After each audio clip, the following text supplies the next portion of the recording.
500 000 personnes. Un seul homme.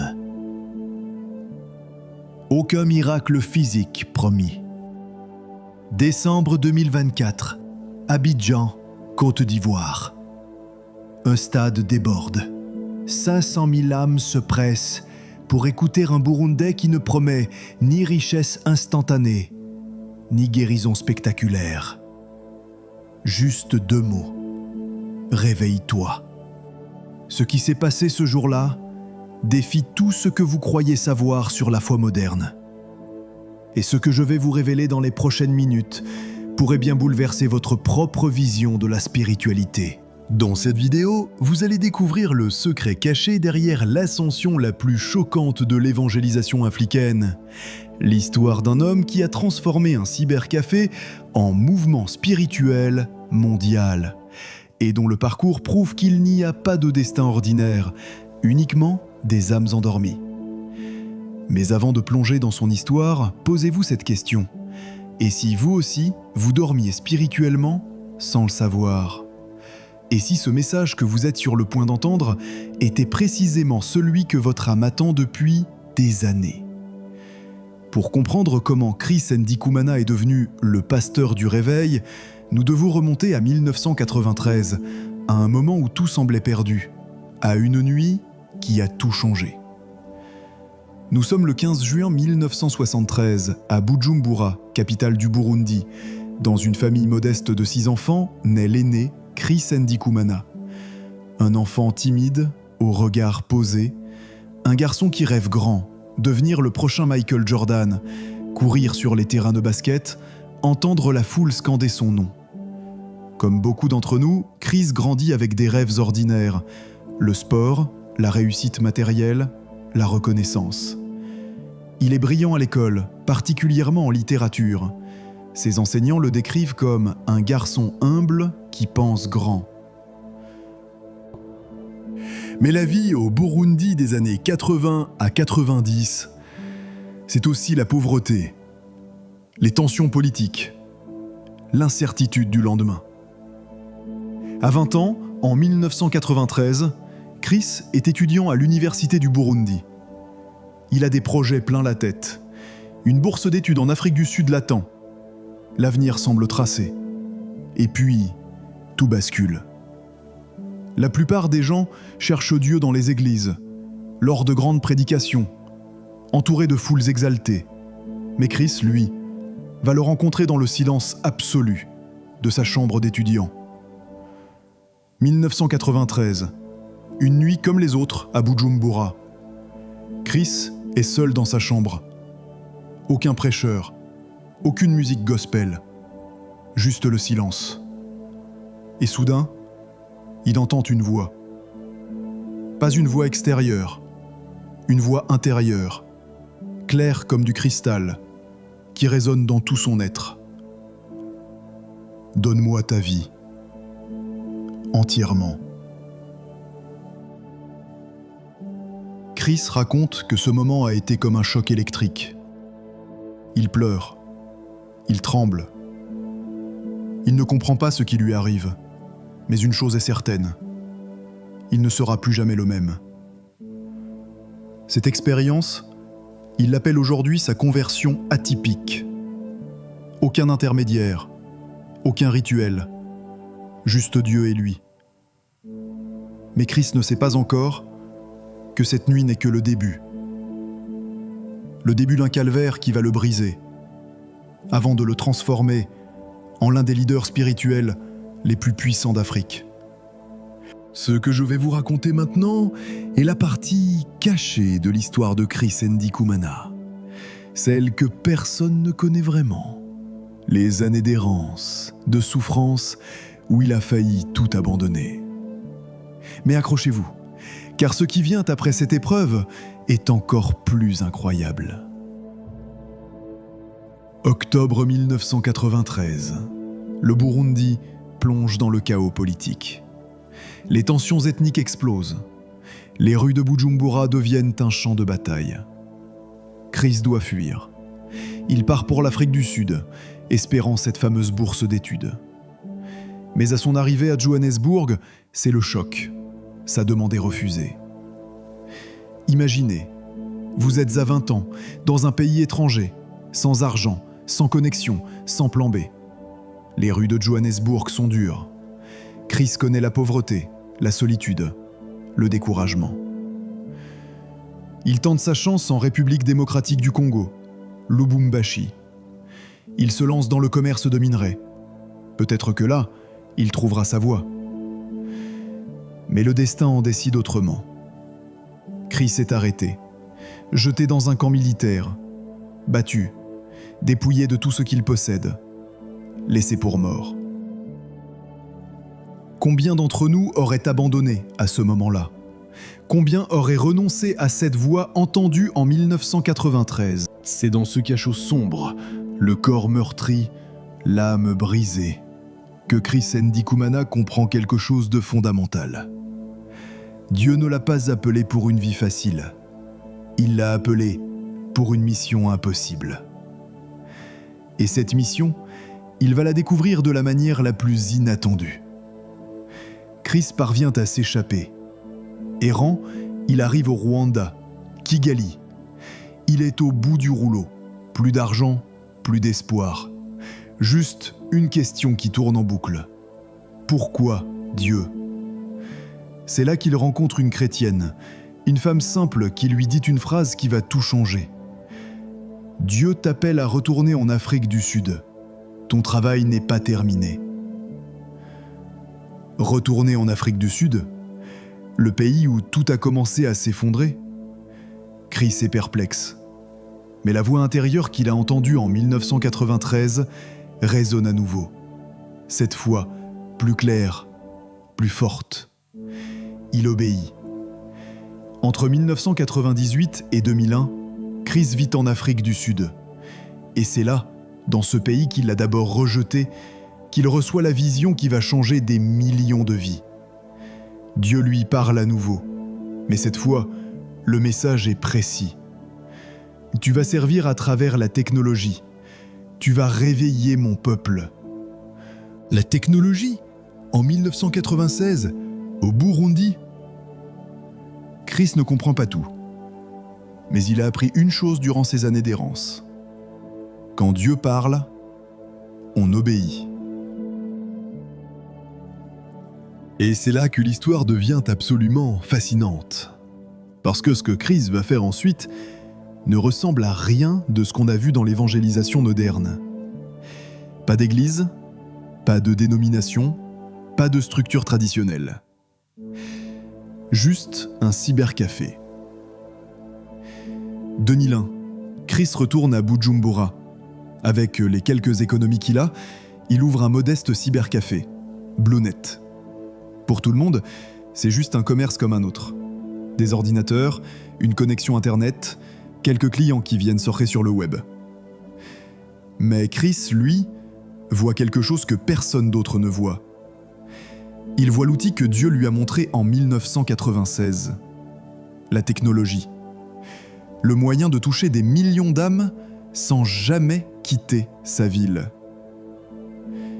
2006, Chris commence à écrire des messages bibliques. Courts, simples, percutants. Il les envoie par email à quelques contacts. Les réponses affluent. Ce message m'a transformé. J'ai pleuré en lisant ça. Continue, s'il te plaît. 2007, Chris prend la décision la plus audacieuse de sa vie. Il ferme le cybercafé. Il abandonne tout revenu stable. Et il se consacre entièrement à ce qui devient Kanguka. Kanguka, en Kirundi, ça signifie « réveille-toi ». 2015, l'ère de WhatsApp. Chris a une idée folle.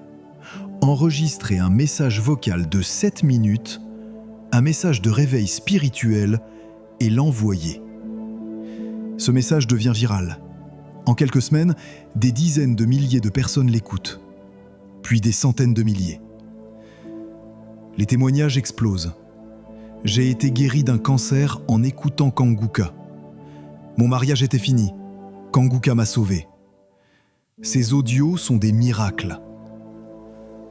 Aujourd'hui, Kanguka, c'est une application téléchargée plus d'1 million de fois, 500 000 auditeurs quotidiens dans 3 langues, une web TV, des podcasts diffusés sur tous les continents. Mais Chris ne s'arrête pas là. Rappelez-vous le chiffre du début, 500 000 personnes. Un seul homme, aucun miracle promis.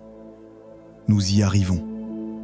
Et ce que vous allez entendre va vous donner des frissons. 18 novembre 2023. Douala, Cameroun. Stade de Japoma. Capacité 50 000 places. Chris Ndikumana arrive. La foule déborde. 200 000 personnes. Certains ont marché pendant des heures. D'autres ont dormi dehors pour avoir une place. Pendant 6 heures, Chris prêche. Pas de show, pas de mise en scène spectaculaire. Juste un homme, un micro et un message. Réveille-toi. Les témoignages affluent. Des cancers disparus, des couples restaurés, des vies transformées. 6 juillet 2024, Libreville, Gabon. Des dizaines de milliers de personnes. 7 décembre 2024, Abidjan, Côte d'Ivoire. Le chiffre qui défie l'imagination, 500 000 participants. Le plus grand rassemblement d'évangélisation de l'histoire de l'Afrique francophone. 13 septembre 2025, Ottawa, Canada. 17 000 fidèles. Le mouvement traverse les océans. Alors voici ma question pour vous aujourd'hui. Qu'est-ce qui vous empêche de vous réveiller ? Peut-être que comme Chris, en 1993, vous attendez un signe. Peut-être que vous dormez spirituellement, sans même le savoir. Peut-être que cette vidéo est précisément ce signe que vous attendiez. Le message de Chris Ndikumana est simple. Réveille-toi. Pas demain, pas la semaine prochaine, maintenant. Si cette histoire vous a touché, si vous sentez que votre âme a besoin de se réveiller, je vous invite à faire 3 choses dès maintenant. 1. Abonnez-vous à cette chaîne et activez la cloche. Parce que les histoires qui transforment les vies méritent d'être partagées. 2. Partagez cette vidéo. Quelqu'un dans votre entourage a besoin d'entendre ce message aujourd'hui. Vous le savez. Vous sentez qui c'est. Envoyez-lui maintenant. Et 3. Prenez un moment, juste après cette vidéo. Fermez les yeux et posez-vous cette question. Est-ce que je dors spirituellement ? L'histoire de Chris Ndikumana nous rappelle une vérité éternelle. Dieu n'appelle pas les qualifiés, il qualifie ceux qu'il appelle. Vous n'avez pas besoin d'être parfait, vous n'avez pas besoin d'avoir tout compris, vous n'avez pas besoin d'être prêt. Vous avez juste besoin de vous réveiller. Comme le dit Chris, chaque jour est une opportunité d'écrire une nouvelle histoire avec Dieu. Alors, quelle histoire allez-vous écrire aujourd'hui ? Moi, c'est votre conteur d'histoires inspirantes. Et je vous dis, réveillez-vous. Le monde attend votre version transformée. Maintenant, je vous invite à poser un acte de foi puissant. Vous tous qui avez été touchés par cette révélation, je vous demande de passer à l'action. Dans les commentaires ci-dessous, écrivez simplement « Kanguka » suivi du nom de votre pays. Par exemple, Kanguka Gabon, Kanguka Cameroun, Kanguka Canada, Kanguka Burundi, Kanguka RDC. Pourquoi faire cela ? Parce qu'en écrivant ce mot, vous activez la puissance spirituelle de ce nom sur votre nation. Vous déclarez le réveil et la transformation. C'est un acte de partage spirituel et de communion communautaire qui renforce notre foi collective. Si ce message a touché les profondeurs de votre âme, partagez cette vidéo sans tarder. Quelqu'un dans votre entourage a désespérément besoin d'entendre cette vérité prophétique et d'être inspiré. N'oubliez pas, abonnez-vous à notre chaîne et activez la cloche de notification pour ne manquer aucune de nos prochaines révélations. Ensemble, proclamons le réveil. Écrivez Kanguka plus votre pays maintenant. À très vite pour une nouvelle histoire inspirante.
Nous avons le droit de la bénédiction d'Abraham en Jésus. Aujourd'hui, comme Alléluia.